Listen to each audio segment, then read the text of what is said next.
Hello mga Mars! So for today's video, magluluto tayo ng chicken afritada. So first, mag-fried ulit tayo ng potatoes. Ayan. Fried muna natin yan ng kaunti. Medyo para ma-half cook na siya. And then after nyan yung carrots. Ayan. Hindi ko na napakita mga Mars yung carrots kasi isang piraso lang din siya and nakalimutan ko siya i-video. So, finride lang din natin ng kaunti yung carrots. And then after nun, isa-set aside natin yung potatoes and carrots. And then, dyan sa pinagprituhan natin ng potatoes and carrots, dyan na rin tayo magigisa ng garlic and onion. So, ayan na. Konti lang yung garlic and onions ko. And then after nyan, ayan, nilagay ko na yung chicken. Bali, iba-ibang part yan. Merong wings, may thigh, may legs, yan. Iba-ibang part siya. Igigisa lang natin yan dyan, yung chicken.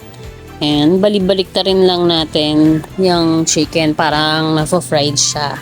And then, after natin yung igisa, dapat medyo brownish na siya. Lalagyan natin siya ng konting patis.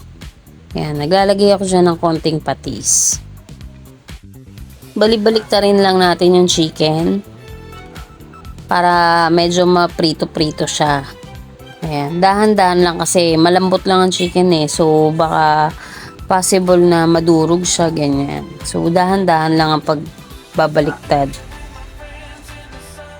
Alam nyo ba mga Mars na ang mechado, beef caldereta or pork caldereta, afritada, isa lang naman din yan halos. Lahat yan ginagamitan ng potatoes, carrots, and then yung tomato sauce. Or kung yung iba naman ginagamit tomato paste. So ako minsan ginagamit ko tomato sauce, minsan man tomato paste, minsan join force sila. Siyempre, yung laman naman na gagamitan natin is depende kung chicken ba yan, kung beef or pork, kung anong part ng beef, ganyan. So, it depends sa gusto nyo. And then, ayan na nga, naglagay na tayo ng konting water at saka yung tomato sauce, nilagay ko na. Maliit na tomato sauce lang yung nilagay ko dyan kasi nga, maglalagay pa ako ng tomato paste. Pagkalagay natin yan, halu-haluin lang muna natin siya hanggang sa maluto yung tomato paste. Actually, yung iba, ang ginagawa, sinasama na yung tomato paste sa paggisa nila. Kasi para daw naluluto na yung tomato paste. Kumbaga, dapat yung tomato paste naluluto na daw muna, nagigisa na siya. Pero sa akin, although niluluto naman na natin siya, so okay lang na ilagay ko na siya. Pag medyo nahalo-halo na natin siyang kaunti at nagsisimmer na siya, lagyan na natin siya ng konting soy sauce. So, naglalagay pa ako dyan ng konting soy sauce. Kumbaga, pampakulay lang din siya and pampalasa ng konti. After nyan, ilalagay ko na rin yung sinet aside natin na potatoes and carrots.